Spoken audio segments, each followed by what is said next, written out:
the issue of succession came up. Before that, Prabhupada actually had planned the proper succession, and he passed away in November 1977. On 9th July 1977, Prabhupada wrote a directive to all the temple presidents. Temple presidents are the executive heads of each temples. ISKCON means many temples all over the world. That's the organization. And then there was a governing body. So he addressed a letter to all of them.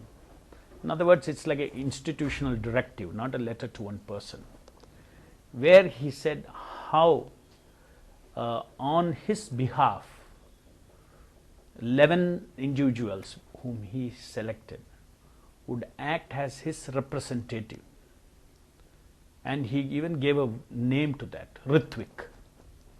They would actually initiate people into the movement, or diksha, give diksha in the movement on his behalf, and such persons would become his disciples, not the Ṛtvik's disciples, his disciples. In other words, he set up a system of initiation within ISKCON, wherein his physical involvement was totally not required. Every step of initiation, performing the homa, selecting the candidate, giving a spiritual name, giving a mala, all these things are the part of the different limbs of diksha or initiation. And at the end of it is through that ceremony that someone becomes a formal disciple of Prabhupada. Now, what happened was in 1977, November 1977, Prabhupada left this body. And then from November till March, nothing happened, no dikshas happened. But in March, when the governing body met together, they practically bulldozed the entire rank and file devotees, their opinions and everything, and they declared that now we 11 are actually successors, and that the July 9 directive was a temporary directive for them to act on his behalf till he passed away, whereas that letter doesn't say so. It's a directive that for in ISKCON how initiation would go on. Now, what is the consequence of this? The consequence of this is, it's not simply a technical, how does it matter, his disciple or his disciple, how does it matter? One would ask, a common man would ask, why such a big fight for, whether they are the disciples of Prabhupada or whether they are disciples of Prabhupada. Why such a big fight? It does matter a lot, especially if you understand what is the role of the spiritual master as per our teachings. As per the teachings of Krishna conscious philosophy, the spiritual master is to be seen by the disciple as a perfected person, very dear to the Lord, and he fully represents the will of the Lord, and he is to be treated by the disciple as good as God, because he is a representative of God. So, that makes a lot of difference. You see, when I perceive someone as a perfect person, what he says, his instruction, his directions, everything is God's words for me. So these 11 persons, they assumed that position, whereas Prabhupada did not give them that position. Prabhupada told them to represent him in the diksha. So, practically speaking, in our Krishna conscious philosophy, there is something called worshipping the spiritual master. It is very much part of our tradition and scriptures, the spiritual master is worshipped. And the spiritual master takes the worship on behalf of the Lord. Not that he thinks he is God, but he takes it on behalf of the Lord. That way he trains the disciples to worship and all these things. So therefore there is Guru Puja.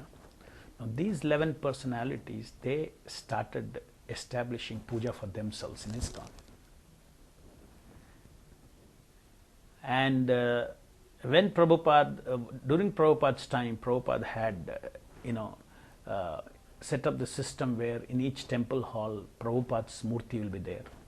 He has a Vyasasana. During Prabhupada's time itself, when Prabhupada used to visit each temple, there was a big seat for him in the temple hall where he would sit and give lectures.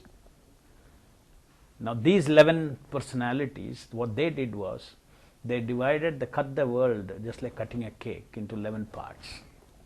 You take Europe, you take Africa, you take India, you take South India, like that. They divided it to each zone.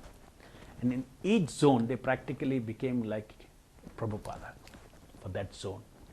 So whatever Prabhupada established, even next to Prabhupada's seat, Simhasana, Vyasasana it is called. It is a seat of the representing Vyasa. They put another seat for themselves. And they instituted worship for themselves from the rest of the ISKCON. So basically what happened was, a disobedience of Prabhupada's instruction on this Diksha. And it created, from 1977, it has created a lot of turmoil in ISKCON. And what really happened was, all those people who actually brought up this issue, look, the institution should run according to the way the founder has set it up. We have no right to change it. And especially being spiritual and disciples and spiritual master, we should exactly follow what he said. So many of their own peers asked the question, why are you doing this? Why don't you just follow the Ṛtvik system of initiation and let everyone understand that Prabhupada is their direct guru? The result of that was, since these 11 people were also at the helm of the governing body commission, holding power, the entire institution, internal institution, these people were ostracized. And practically they were, no match to the power and the influence of the 11 acharyas. Practically they were driven out of the institution, one by one. 1978, a group of people came up with some things. 1979, like each year they would come up, they would tolerate, okay, some changes may come, change.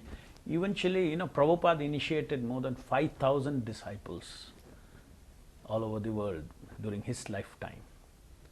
And today, practically, if you count that generation disciples, are not more than 300 or 400 in the entire institution. Now what happens to the rest? Who are all the rest of the people who say in ISKCON? They are all the next generation. Now what happened next generation? They do not know the history. They do not know the background.